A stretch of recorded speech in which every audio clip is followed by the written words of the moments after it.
ఓం సాయి అందరికీ నమస్కారం అండి. హృదయార్చన ఛానల్కు స్వాగతం. బాబా సర్వసంగ పరిత్యాగి, ఇల్లు వాకిలి లేనివాడు. మరి బాబా తన భక్తుల నుండి దక్షిణలు ఎందుకు తీసుకుంటారు అనేదానికి సమాధానం. సకల దేవతా స్వరూపుడు బాబా. ఈ ప్రగాఢ విశ్వాసం ప్రతి ఒక్క సాయి భక్తునికి ఉంది.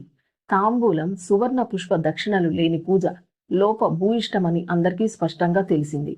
ఇవన్నీ వీలు కానప్పుడు ప్రత్యామ్నాయంగా అక్షింతలనైనా సమర్పించాలి. ఇది మన సంప్రదాయ విధి.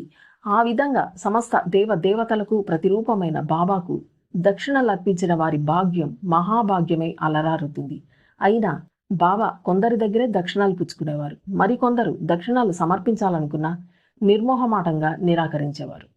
ఎవరైతే తాము తమ ఇష్ట దైవాలకు మొక్కిన మొక్కుబడులు ముడుపులు చెల్లించటం మరిచారో వారి నుండి తప్పనిసరిగా వసూలు చేసేవారు.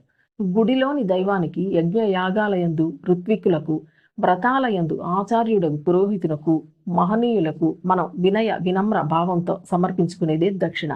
పేదలకు, యాచకులకు దయతో హృదయపూర్వకంగా చేసే దానిని దానం, ధర్మం అంటారు.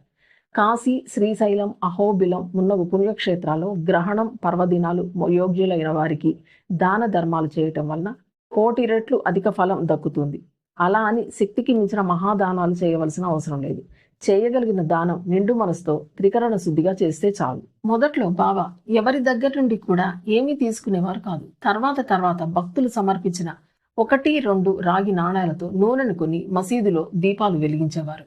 దేవుని దర్శనానికి, యోగుల సమక్షానికి, పిల్లలున్న చోటికి రిక్త హస్తాలతో వెళ్ళకూడదు. ఇది గృహస్థుల న్యాయం.